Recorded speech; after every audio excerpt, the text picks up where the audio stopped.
Audubon 2456. State of the State returns with another episode here today with our coverage of God of War. The original God of War, the PlayStation 2 classic God of War, not the other God of War that shares the exact same title, because titles are confusing now and everything doesn't make sense and nothing matters.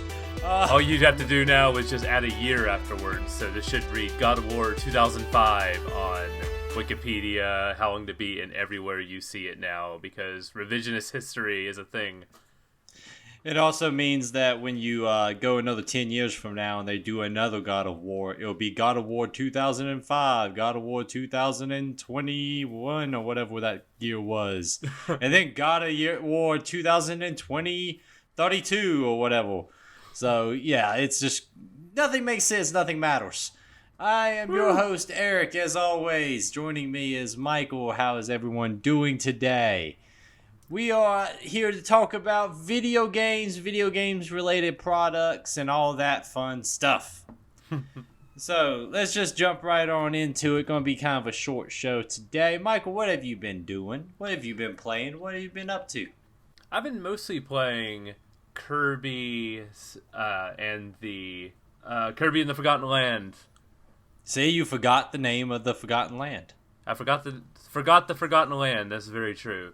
It's almost like the land seceded in its plans to make you forget it. Been making more progress on that, as well as just mostly filling in the gaps before The Legend of Zelda Tears of the Kingdom comes out.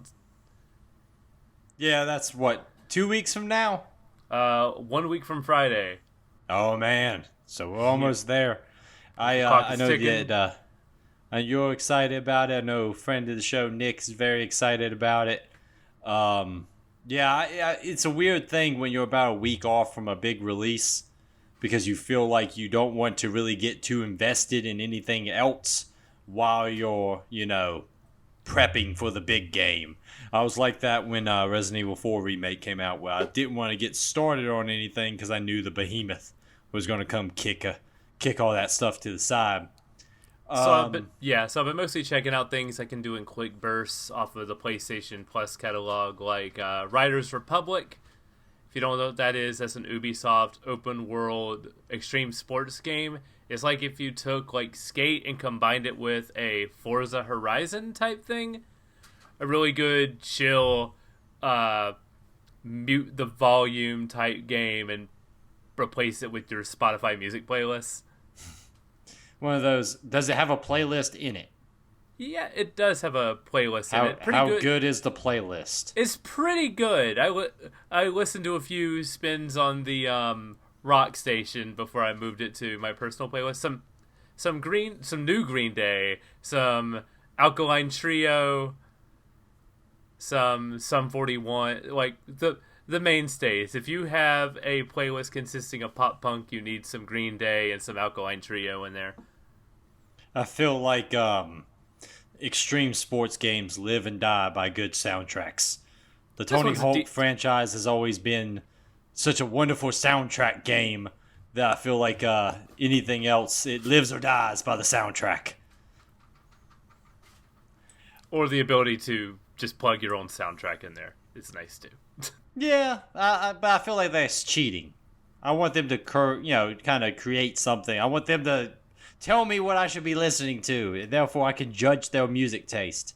Here's a question. What is the best song you discovered from a video game curated playlist? Tony Hawk Pro Skater 1 had Bad Religion on there. That's a good choice. I realized I liked Bad Religion. I was like, oh man, this guy who uses really, really big words in this punk song, he seems like he knows what's up. And that guy is a college professor. One of many punk artists who have college professorial and doctorates. Does the dude from The Offspring's got a doctorate? The guy from The Descendants got a doctorate? All these punk guys all got doctorates. You either do math or you get a doctorate in the punk world. Or both. You can do both. Or both, yeah. Where you You do live the in a math, world then you where go get can the have both doctorate. things.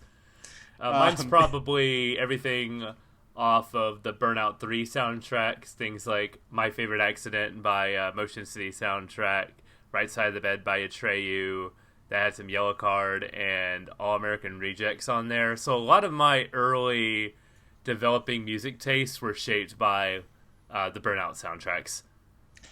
Like, yeah, I kind of feel like games like that don't really exist anymore. They have really, really like. There was a while that I cared deeply about games with licensed music soundtracks. Like the NBA Street franchise had good licensed music. The like I said, all the Tony Hawks had good licensed music. Even yeah, the Madden games had like AFI on there. There was somebody in the 2000s who was working for EA who was really into pop punk music and emo. Yeah, it was the height. It was the height of the pop punk music, and then we hit the height of the hip hop movement, and now it's just I feel like they try to cast too wide of a net now, and they don't hit anybody. Like sometimes you gotta like if you're gonna have a hip hop soundtrack, have a really damn good hip hop soundtrack. If you're gonna have a the NBA Street game, for example. Yeah, I want a good hip hop soundtrack.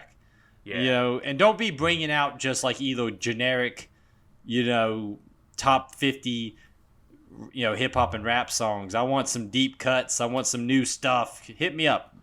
Let me discover some shit. But yeah, I'm at that weird point also. There's stuff coming out that I'm very, very excited for. I am also not playing a lot right now, primarily because I have in a week a tournament to go play Warhammer Kill Team, so I've been every night that I have free playing test games, so I don't embarrass myself at said tournament. And then I can't imagine the stress level there. Yeah, it's you don't want to embarrass yourself at the tournament. But then I also my New Jersey Devils are in the second round of the NHL playoffs, so I am watching Devils games and hopefully on Friday attending the Devils game. So we will going from there. But yeah. Well, so good. All this stuff going on. Glad your team made it through the first round. Yeah, fuck you, Boston. And you know what? Fuck you too, Rangers. Anytime I can throw that out there, it makes me happy. Don't imply I'm a Boston's fan with that statement. How dare you? No, Tampa Bay Lightning that all the way. Yeah, I just think it's funny that the Boston's already out of it. And then also anytime I can make fun of the Rangers, I will. I'm okay with being out in the first round as long as Boston is dragged with us. Good riddance. Yeah, and then Florida's still winning. We beat Toronto last night, so Florida takes the whole thing. Wouldn't that be a hell of a thing? They need a win right now. No, they don't. Fuck them. They don't need them over us. But yeah, because of all of that, the only thing I have played is I played the Street Fighter 6 demo beta thing that came out. Ooh, I've also played that. I'll jump on that with you. Yeah, I enjoyed what I played a lot. That game looks really, really good. Obviously didn't have the full cast unlocked or nothing like that. That game plays very well. Now's a good chance to get really good at Luke and Ryu before the game comes out, learn those combos, and then immediately switch characters. I feel like on day one, the tryhards are going to be out there trying to rack up as many wins as possible with those two. While I am going to be doing what I do with every fighting game, which is play every single character badly for several weeks until I finally pick one to stick with. I do this with every fighting game. It takes weeks for me to decide on who I like the most. And so I just play everybody badly for a couple weeks, and then I say, okay, I guess I'm going to play a bunch of Zangief. But yeah, it's I feel that that game continues to make me very excited. Didn't show me anything I didn't like. I like what I played. The create a character allows you to create things that just should not exist in this plane of reality. The abomination. I like that there's a separate online mode, unranked matches, where you can pit your abomination creations with other players. That seems to be where they seem to be having a lot of fun with the modes and like the create a character. There's a lot of just a bunch of goofy stuff in this game, as well as like the serious competitive stuff from the looks of it. So I'm very excited for Street Fighter 6. I think that they learned a lot from that Soul Calibur create a character where they're like, oh no, everyone's making Care Barrels and all that stuff over here. I guess we need to just make that for Street Fighter. Yes, please. But More of that. yeah, I think that everything I saw looked great. It plays really, really good. I'm actually tempted to play the modern controls just because that takes off. I was talking to Nick about it. We play a lot of fighting games together. And one thing I was talking about is having several of the basic combos pre-assigned to a basic movement like a forward Y or something like that allows you to spend less time thinking about those combos and more time planning where you put those combos. And it's an interesting change in mindset. I don't know how I feel about it. It feels a little weird just to tap a button to throw a fireball when you've been throwing a fireball the same way for the past 30 years. But it's an interesting concept. I feel like for me that'd be a little bit hard to break away from that because I'm so used to doing combos and then cancels on the same button, like going from like a 2-punch combo to a shoryuken. So having to switch my finger to a different button to do that mid combo doesn't seem like it would flow well. But I think I'm just gonna stick with the classic controls, and because that's my baseline knowledge, and like work my way up from there. I feel like trying to learn a separate control scheme, even though they make you play on modern controls for the first chapter of the World Tour mode. Oh yeah, I about to say for the training thing, it allows you to pick. So when I started it, I just went straight to the training thing and worked on that, and then but yeah, I feel like it should just let you pick from the get go. Hey man, which one do you want to do?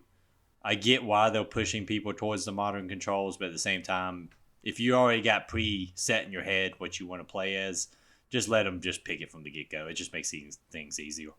But yeah, it's really good. It looks great. Ryu's got a high quality beard. As a fellow beard enthusiast, good beard. Looks good.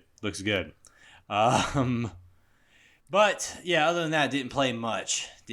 Other than did play this here video game called God of War from 2005.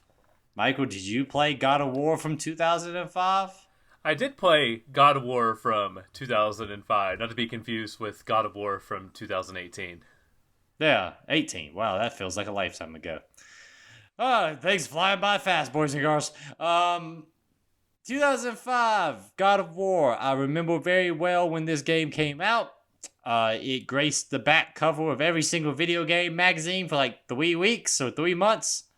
I did not play God of War when it came out, which is odd because I played a lot of these kind of hacking, combo heavy action adventure games on the PlayStation 2 and Xbox. I played some Ninja Gaiden on the Xbox. Remember playing some Devil May Cry and things like that on the PlayStation 2. You'd think this would have appealed to me, but I don't exactly know why this franchise passed me by. This franchise was one that, when it came out, this was around the time that when I was growing up, my parents started keeping more of a closer eye on what I was playing. Some stuff they would look at the back and see what was. They would look at the back and see what was in it before I bought any game. And this was also when they were a lot more careful at stores with UDB 17 to buy M-rated games. So Mortal Kombat for some reason was fine, and the Metal Gear Solid series was fine. Anything that basically had a sexual content symbol on the back was immediate, no, you need to put that back. Here, Tenchu Wrath of Heaven. This is fine, go right ahead. Okay. It'll be alright. What's the worst thing that happens? I turned out very well. Yeah.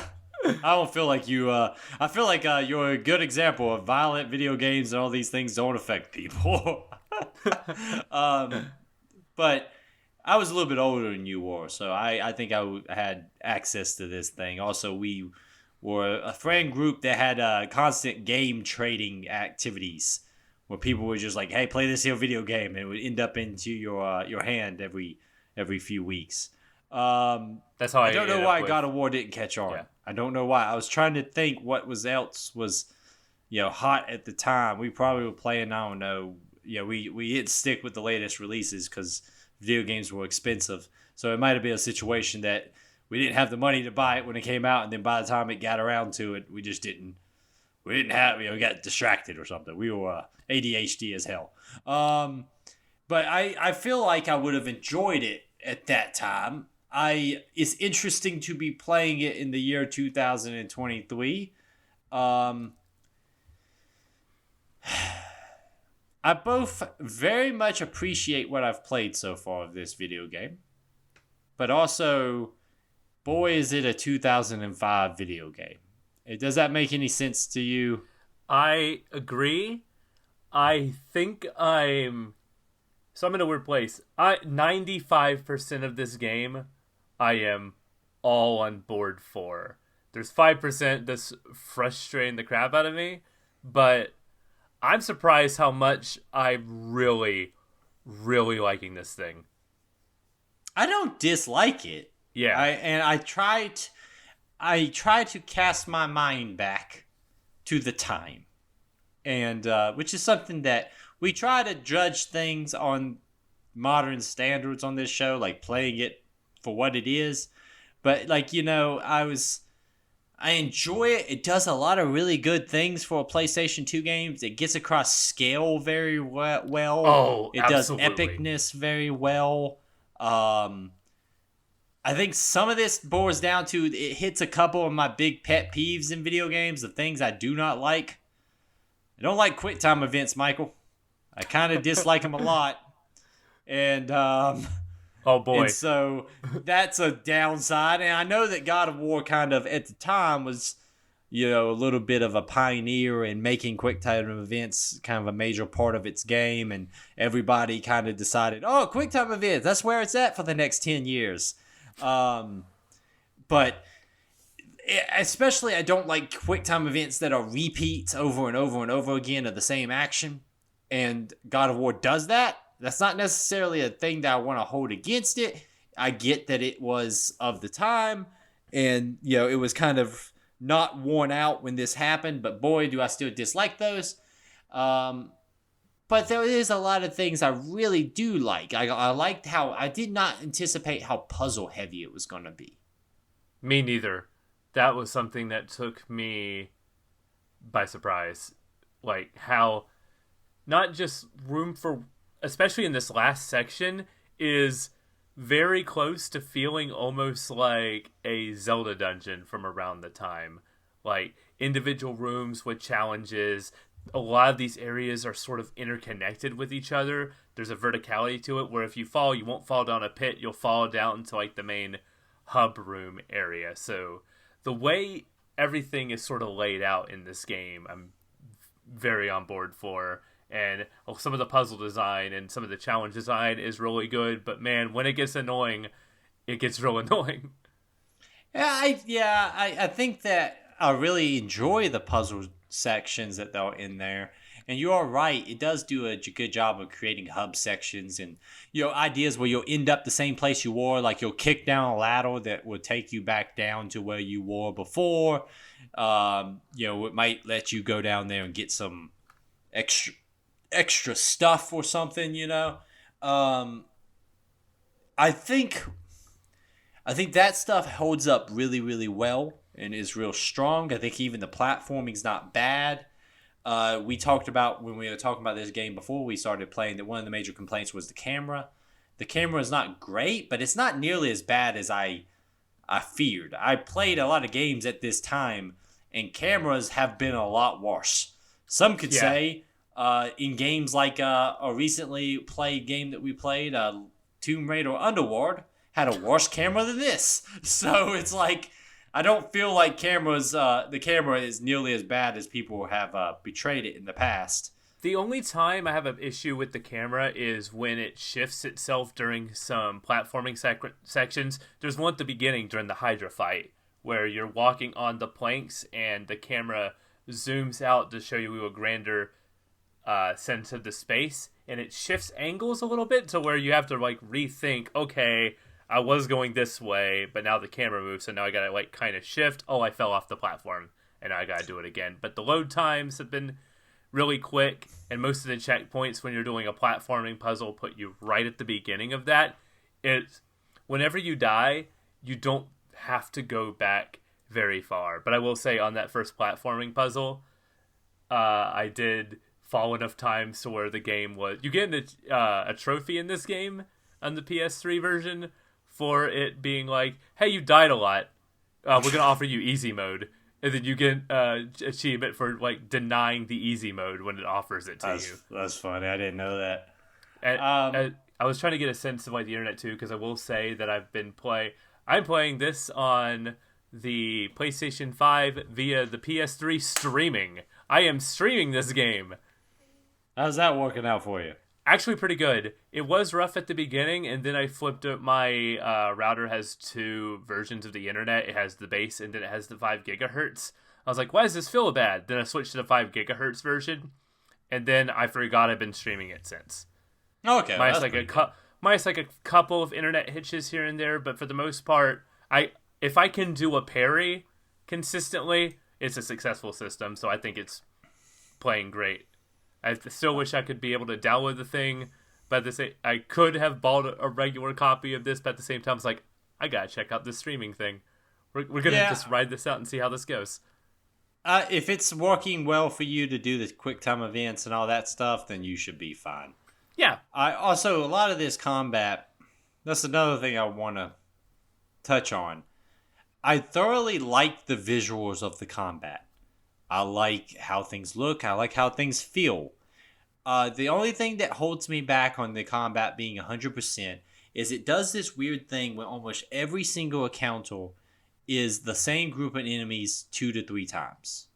It respawn, like you get situations where it'll respawn the enemies over again. So it seems like each combat encounter... Yeah, each combat encounter is like 2 enemies too long. So that kind of really drags it down a little bit. Yeah, it feels like you solve the puzzle of the combat, and then it's like, okay, do it again. Yeah. It's like, well, I just did that. I fought the 2 minotaurs with the archers shooting at me. Why do I have to fight 2... And it's not like they even respawn a different group. Like, that would be one thing. I understand there's limitations of enemies on screen. It's a PlayStation 2 game. I understand that.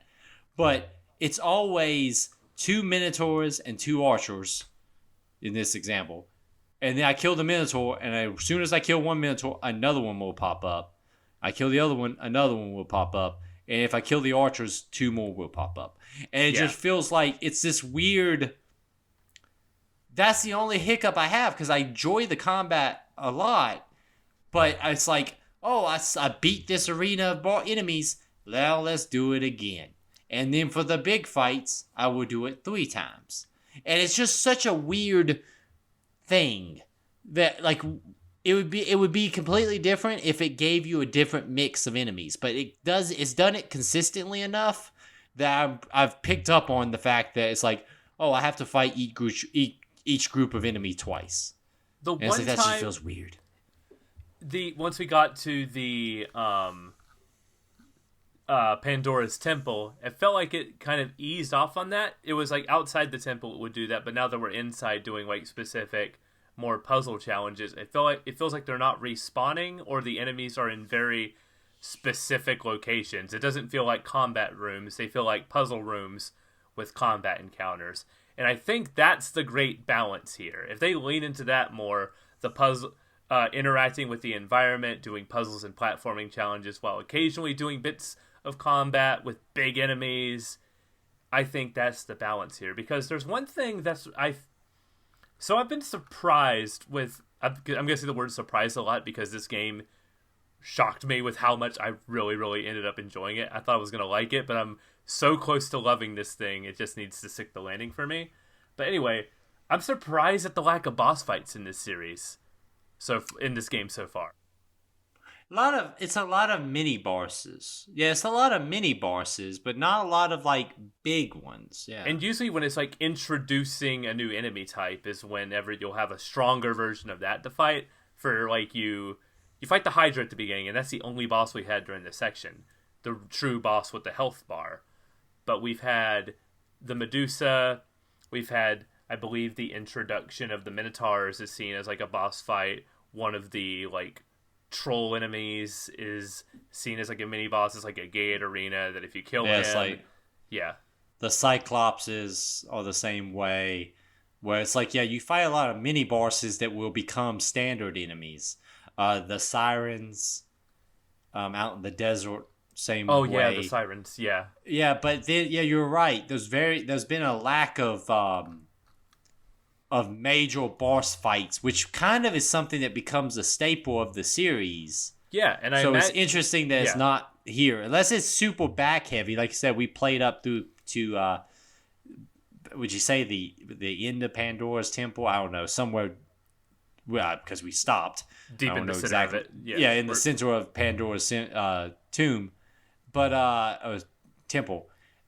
Yeah, I feel like unless it's super back heavy, I'm a little bit shocked that I'm not doing a bunch of bosses, which is a shame because the Hydra fight is really, really good boss. It is really good, but I feel like there's a build up here with setting up Pandora's box and the inevitable becoming more powerful to take on more powerful bosses, because that's the kind of flow of the story. You beat the Hydra, and then the flow of the story is you are sent by the gods to go kill Ares because Ares is causing trouble in Athens.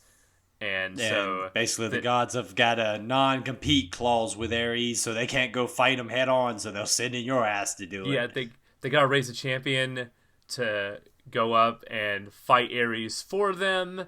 So the only way you can become powerful enough to kill a god is by finding Pandora's box. So it's a journey with some flashback tales. I will say, in terms of the story, this is a kind of simplistic story, but I love the way it's told.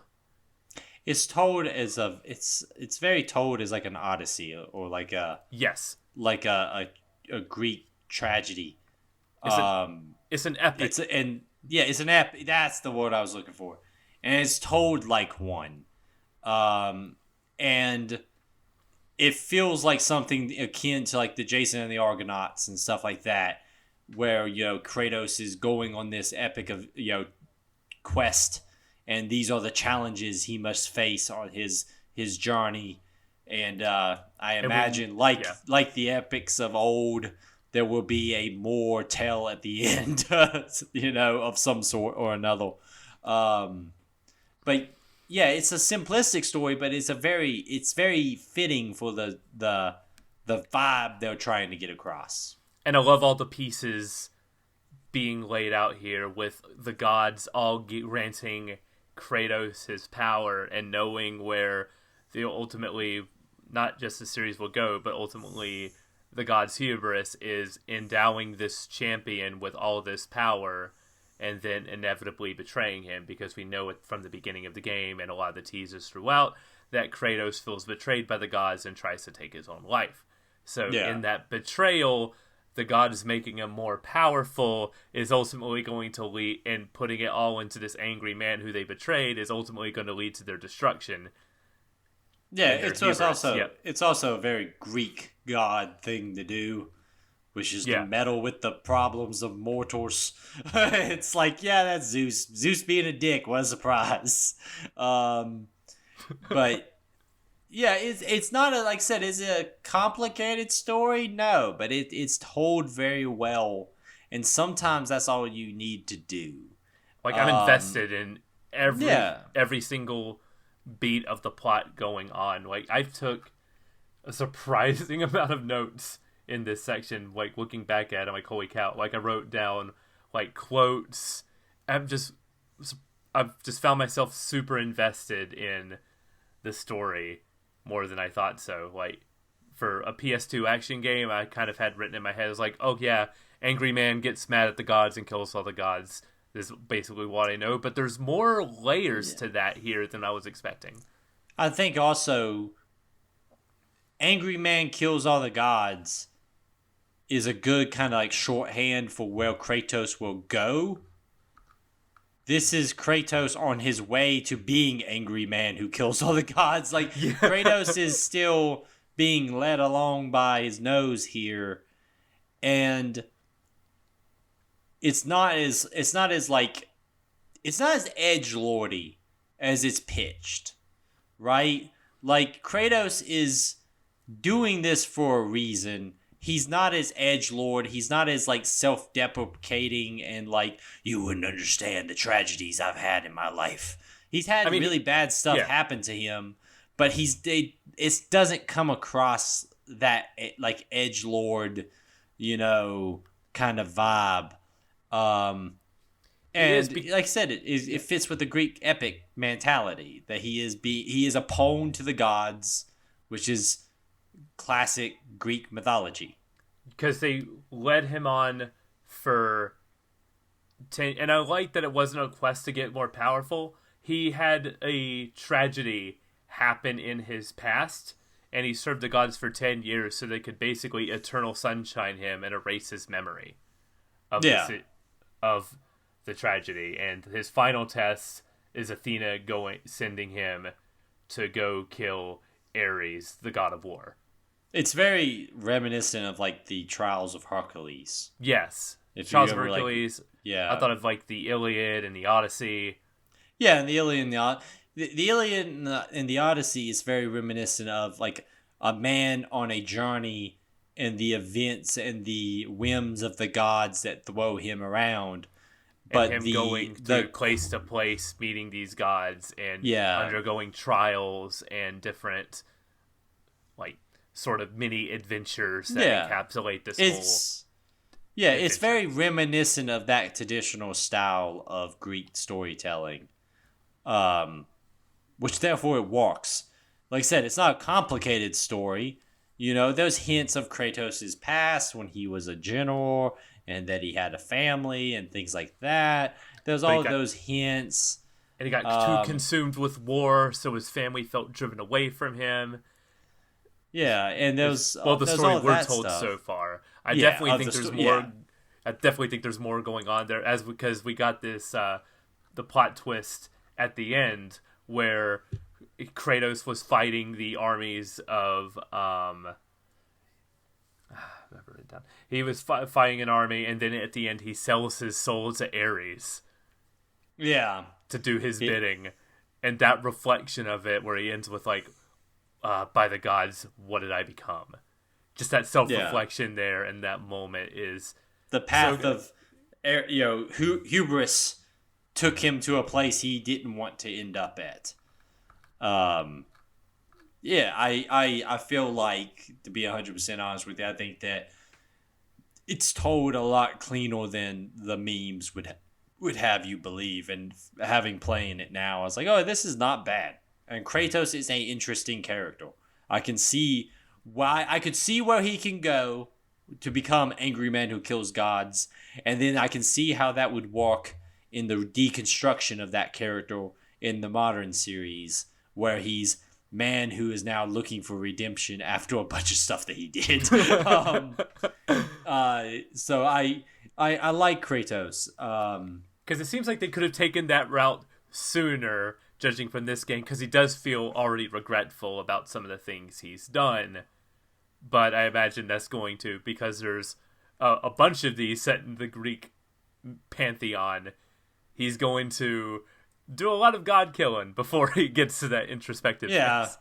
I feel like maybe all the gods. If you look at the modern God of War game set in like Norse mythology, he killed all the gods. Many Greek gods around. I wonder what happened to all of them.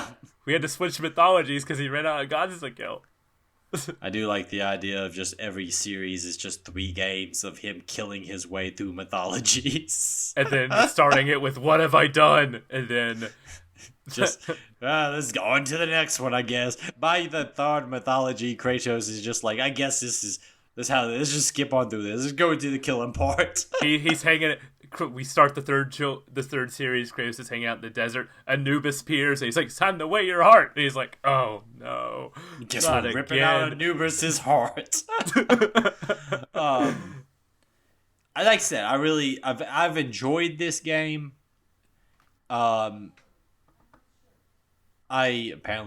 Alexa, not my Alexa, but my Amazon thing in the background is not sure because it just asked me a question. This is why we shouldn't have robots in our houses. But yeah, God of War I'm enjoying the hell out of it so far. There's some really big highlights. Like I said, I did like the big Hydra fight. I liked the concept that it was kind of puzzly with you pinning the other two heads down because you can't just cut them off. I like how some of the QuickTime events work here. I like the push and pull of them when you throw your chains around the Hydra and you have to tap square quickly to pull it, and as soon as you give it a little bit of give, it's that pull back sort of thing. And then when you land it, it's just like quick slam into the post. It feels so good. One thing I will say, and something they do well here, is the QuickTime events do try to get across the motion and the movement Kratos is doing. So if you are like snapping a neck, you use your analog stick to circle around it. If you are, trying to pull something down, you tap the button. So I like that aspect, that it's something that games even later on wouldn't do, where it's like your character's clearly trying to pull a rope and they'll just have you hit X, and you hit X and he pulls the rope some. Like the idea that they do try to make it like somewhat one-to-one, it does make them a little bit more enjoyable. Yeah. That you do. If you're pulling something, you're tapping. If you're snapping or twisting something, you're turning the analog stick. It just tries to. If you're thrusting, you're hitting buttons in a rhythmic fashion. That mini game. And thanks to this game, I'll now eternally have a trophy on my PlayStation profile that says, "You completed this X mini game in God of War." I'm like, thanks. Awesome. You didn't enjoy that part? In 2005, young Eric knew about the sex mini game in God of War. I'm pretty sure there was like a 2-page spread on EGM talking about it. That's when it hit me. I was like, oh, I know about this game because of Game Trailers TV on Spike TV. I thought that the remastered edition had somehow took away my ability to play this sex mini game. And because I went and I did not know that I had to jump up on the bed. I was like, where's the damn prompt? I know what's in this video game. I was very upset. You saw the vase there and went, I've seen this vase. I know what's about to happen. Yeah. You know what? And it's funny. It's almost done in. It's almost. I'm not gonna say it's done tastefully, but it's done in a very tongue-in-cheek way. I'm like, this is not offensive. Like this is not offensive. It's so dumb that you can't be mad at it. But especially the placement of it, because it happens right after the scene where we realize the background story is going. Kratos was betrayed by the gods, and he sits up and goes like, I feel tragedy for my lost family. As like the way he's going, come back to bed, Kratos. And you're like, what the crap? Michael, I think you just described my entire life where it's like, hey, I got tragic stuff going on. But there's banging to be done, so I guess I'm going to go do that. No, I mean, like that was my favorite thing about it. Like I was like, let's look at this in like 2023 eyes. And I was like, this is the most non-offensive thing. If you did this today, I wouldn't have a problem with it. Because it's very tongue-in-cheek. It's meant to be stupid and funny. And you get a bunch of power-up orbs out of banging. Which I found funny. That did make me laugh. But that was hilarious. That made me happy. But yes, long story short, God of War is... I've been taken back by how much I've enjoyed it.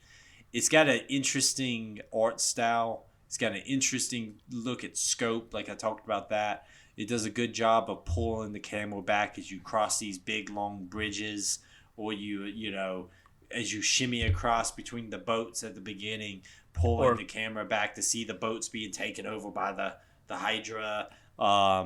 It's just, man, it does scope very well, especially for the time. There's still moments that make my jaw drop, like where you're scaling one of the walls in Athens, and it zooms out to show the grand battle taking place, and you can see down the staircase like the citizens fleeing Athens as Ares is just stomping about as there's soldiers on the ground. I'm like, this is the PlayStation 2. Games aren't doing this like level of scale now, and it's the fact that they pulled that off is amazing at the time. Granted, the cost of that is, if you look really closely at like some of the Athenian soldiers, their character models don't look good at all. They are they're almost very jagged polygons. They look almost like reskins of the basic enemy soldiers. Yeah, they do. They pretty much look like reskins. If you look at even their arms, they've got the same like weird puny arms as the basic like zombie soldiers. So I think almost that they're reskins of the zombie soldiers. Especially when you see them fighting each other, sometimes it can be kind of hard to tell who's who. Which, I mean, like I said, that's not an insult. Listen, it's on the PlayStation 2. You can kill them both anyway. I took joy in killing that one soldier, though, who was keeping the bridge up and was like, no, I don't want any enemies to cross this bridge. And I'm like, there's Hydras flying around. My dude. There's like harpies and cyclopses. I think harpies, that's the word. Yeah. And also like, hi, I'm the 6'6" cut from marble dude with chains on his swords. I think you would probably want me to be on your side of the bridge, wouldn't you? But I also like the fact that Kratos consistently, it's never a moral question for Kratos to kill innocent people. It's just a matter of convenience. I need, like, the bit where you're fighting the two giants in the Athens square, and there's just a whole bunch of people around, and they whenever you rip one open, they give you your health back. There's no other health around, so you're like, I guess I have to do this. What a shame. Sorry, buddy. Kratos don't give a shit. Rip him in half and get green orbs from him. There's no more question in the game about why Kratos does this. That's Kratos' personality in the first place. Even if Kratos wasn't serving the gods, if he needed some health, he ripped somebody in half. I feel like that's just part of the course for Athens. So many like petty battles fought amongst gods and interfering immortals. It's just like, oh, well, this is the world-ending event of the week. Also, he's a Spartan. So why does he give a shit about a bunch of Athenians? So I mean, this is a time when nation states in Greece were very, very important, and he viewed himself more as a Spartan as he would view himself more as a Spartan than necessarily like a united Greek. So he's like, fuck him.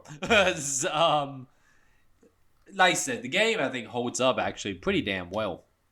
And I'm kind of taken back also by like some of the different like environments and things like that. Like I think about the desert that you go through, like this kind of like hunting the sirens by the sound of their voices and stuff. That's not something I really remember doing a lot in video games, where it's like hunting through the desert by the sounds of the sirens and stuff like that. It's a pretty clever stuff. Yeah, that reminded me of a Zelda puzzle, because in Ocarina of Time there is, to navigate the Lost Woods, you need to walk to the edge of the screen and see if you hear the sound coming from it, because if you don't hear the music playing, you'll get thrown back to the beginning. So it's something that's mostly in action adventure, straight up adventure or RPG games. It's not something you really see in an action game like this.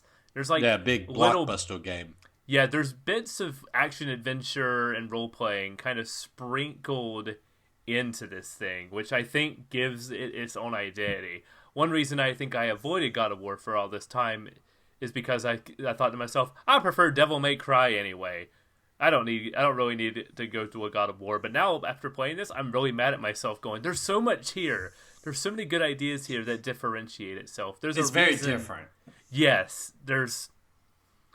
It takes elements from a bunch of different stuff games were doing at the time, and blends them together in a way that works. It's a little bit Prince of Persia. It's a little bit Zelda. It's a little bit Devil May Cry. But throw all those together, and you got something really worth celebrating here, and really worth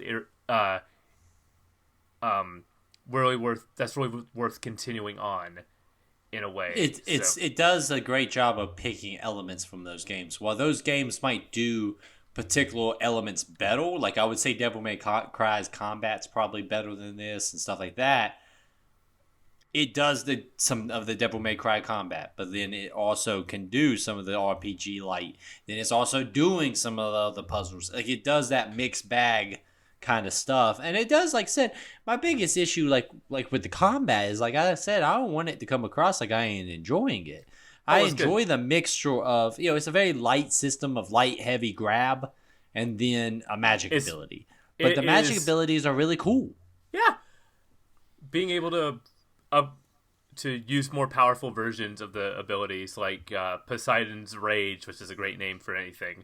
Use that and just tap circle to make the ring go bigger, everything. But yeah, it's a very meat and potatoes combat system, which sounds like an insult, but no, meat and potatoes are good. No.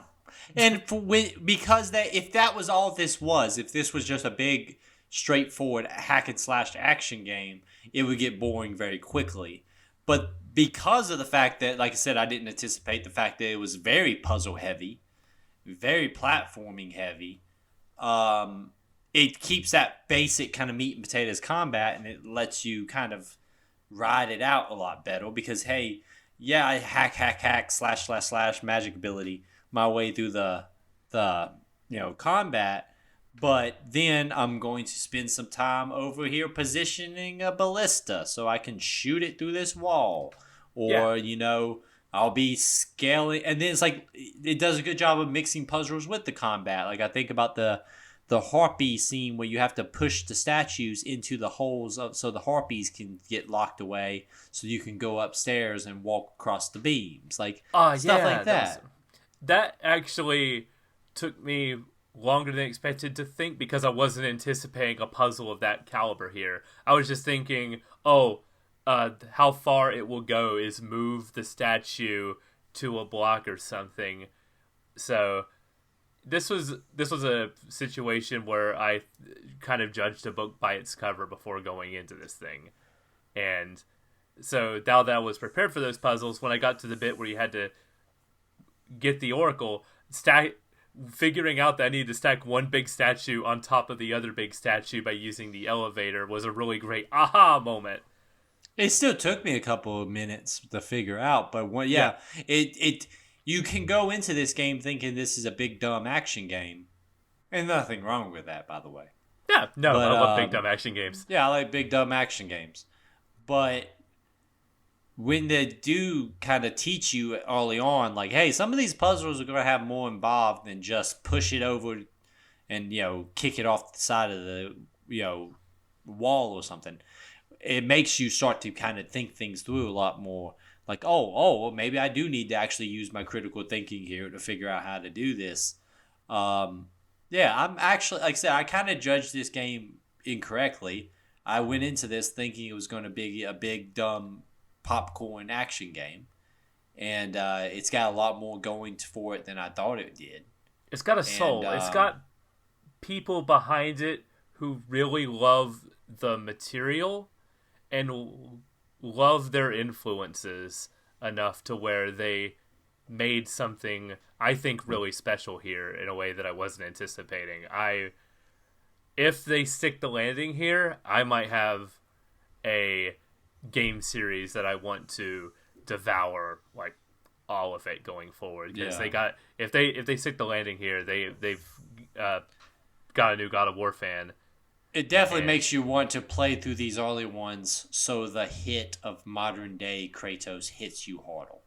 Oh yeah, for sure. Like, because I care about him.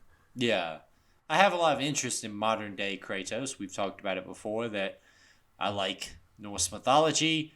It is a father and child story.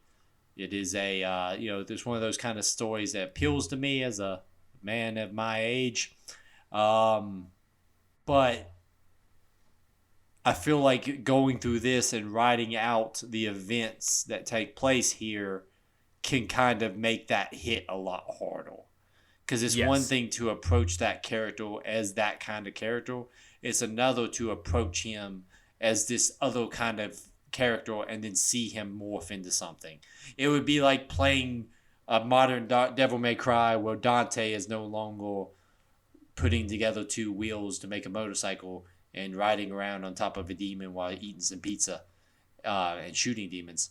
And now he is a well-spoken, broken down man trying to put his life back together. And I hope they never do that, because don't take away my Dante. But I was about to say, where are you going with this? Because all that sounds great, and I don't want them to change a thing. I don't want them to change Dante. Dante is fine the way he is. Thank you. But you know what I mean. You get what I'm kind of talking about, that it kind of changes how you approach the character by knowing what he was before.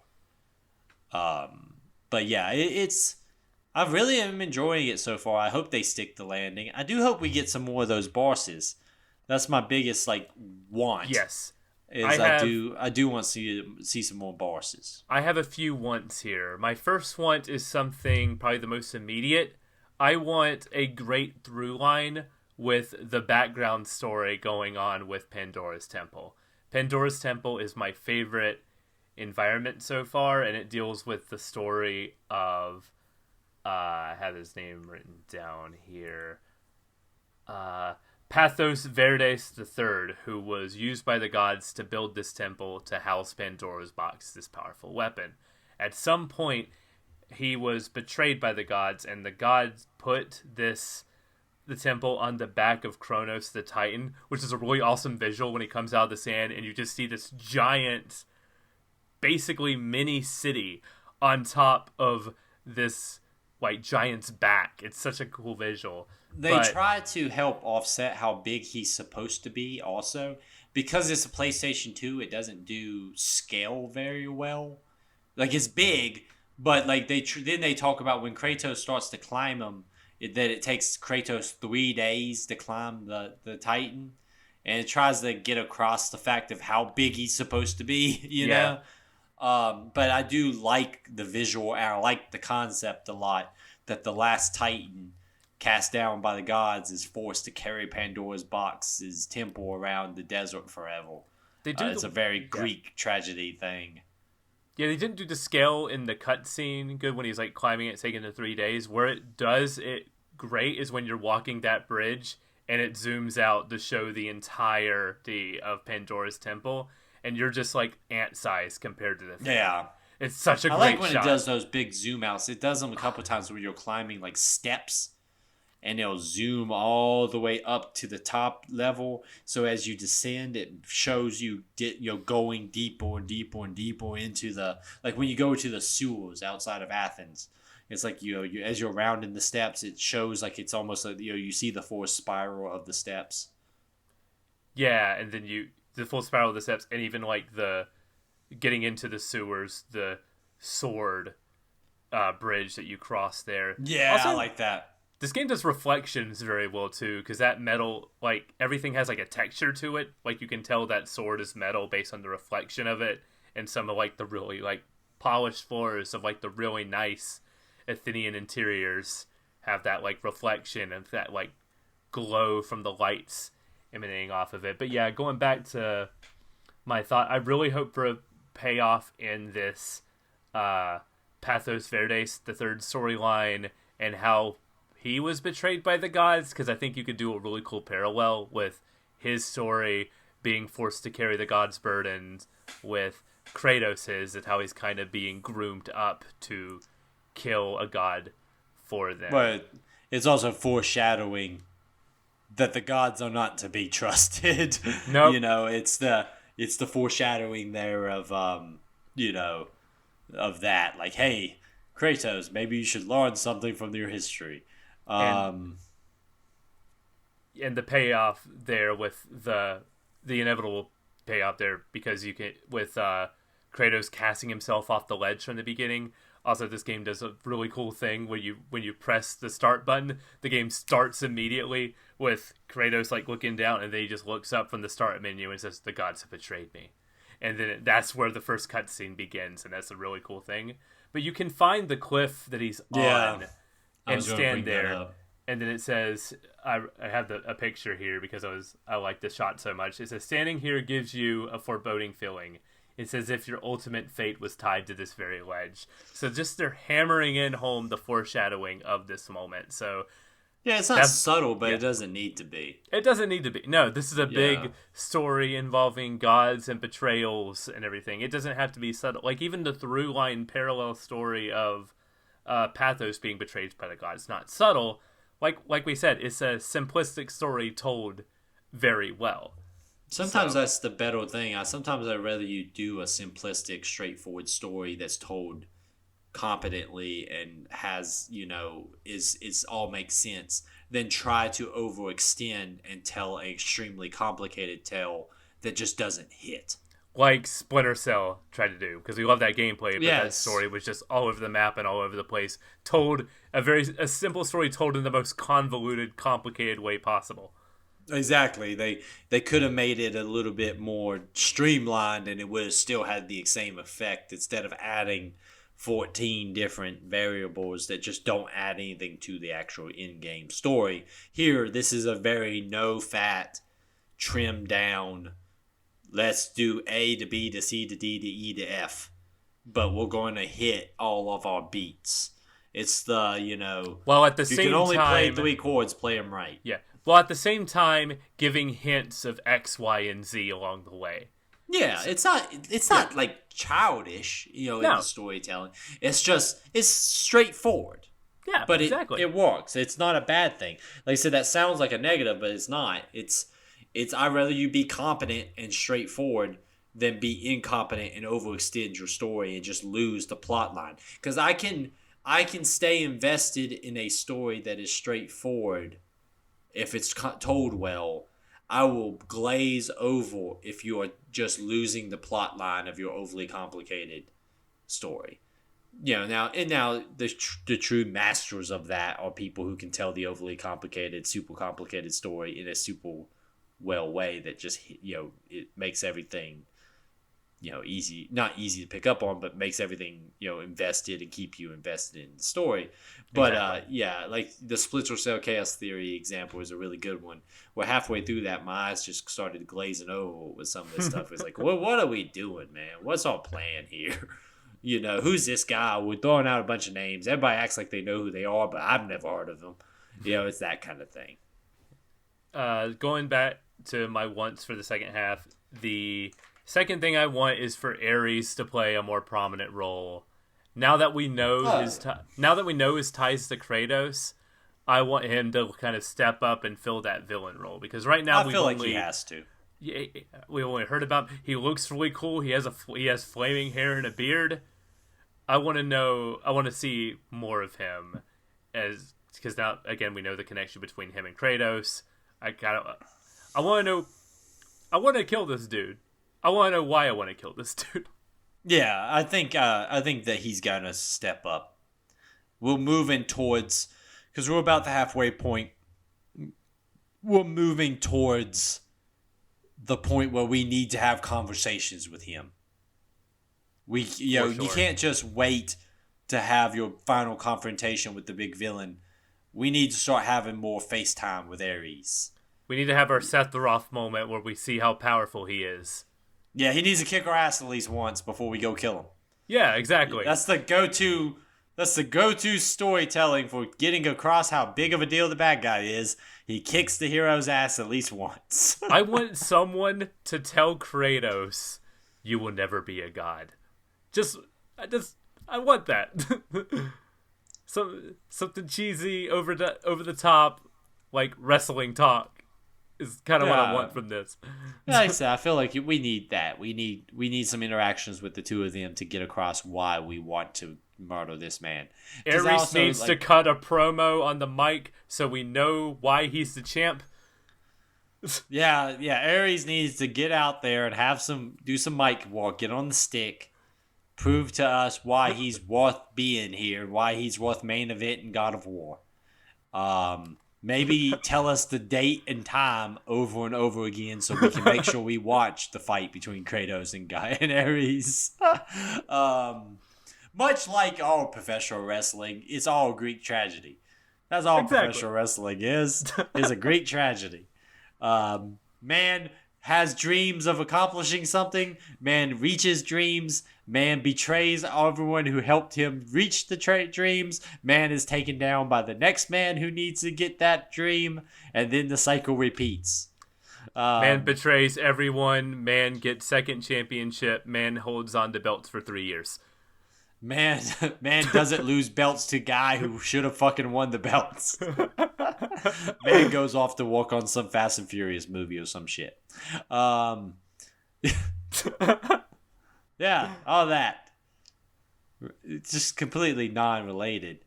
Those 2 video game car racing movies coming up, one being Gran fucking Turismo, and the other one being Twisted Metal. I want you to think about that for a little bit. Yes. The Gran Turismo and Twisted Metal both have a TV show or movies coming out. Did you see that Twisted Metal trailer? Or not that Twisted Metal trailer, the Gran Turismo trailer. I've seen the 2-second clip that plays in front of TikTok anytime you open it, where it's just cars trashing and crashing and people going, I've seen that like 40 times. And then I watched a half a minute of the Twisted Metal trailer just because I was like, I have to know. I'm going to watch that. I'm mad at myself for wanting to watch that. I'm not. I like Anthony Mackie, but I'm not. Nah, I can't do this. That Gran Turismo one actually seems pretty interesting. It's based on a real story of a real race car driver who got his start from playing Gran Turismo. I'm going to say this. Michael, I have many things in life that I enjoy. One of the things I hate with a deep passion is auto racing. I care nothing about auto racing. I'm like, you can with I do too, but with the narrative streamlining of things, you can make anything interesting, except auto racing. Have you seen Rush? Ron Howard directed thing. I think you would like Rush. I take it back. The only auto racing movie I enjoy is Days of Thunder featuring Tom Cruise. I enjoy Days of Thunder. That's just cinema.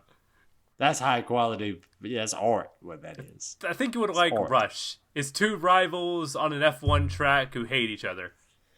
I hate racing so bad. I love a lot. Most sports I love. Even sports I don't follow very closely. Like I can sit down and watch soccer and somehow find enjoyment out of it. I care so little about auto racing. And even Twisted Metal, where it's a guy in a evil ice cream truck. That's pretty good. Still. Played by Samoa Joe. Yeah. Samoa Joe, of all people. Glad he's getting that money. We're bringing it home. stateofthesave@gmail.com is the email address you send your emails to. At stateofthesave on Twitter, TikTok, Instagram, YouTube, all the websites, all the social medias. If it's a social media site, put State of the Save in there, and we'll probably be on there. We'll see you on farmersonly.com. We'll see you on everywhere. State of the Save, everybody. Then you can also check out some of Michael's streams that he's been posting on Twitch and YouTube. You can also, like I said, follow us on all the social media platforms. We've had a big old uptick in listeners recently, most likely because I believe Spotify is finally recording our damn listeners properly. That's my running theory that I'm sticking with, but I do appreciate everybody who's been listening. Short show today. New Jersey Devils are playing the Carolina Hurricanes in Game 1, and Eric wants to go watch that. Anything else, Michael, that I missed? I think we are good. We have a short show, a simple show, told very well. Everybody stay safe out there.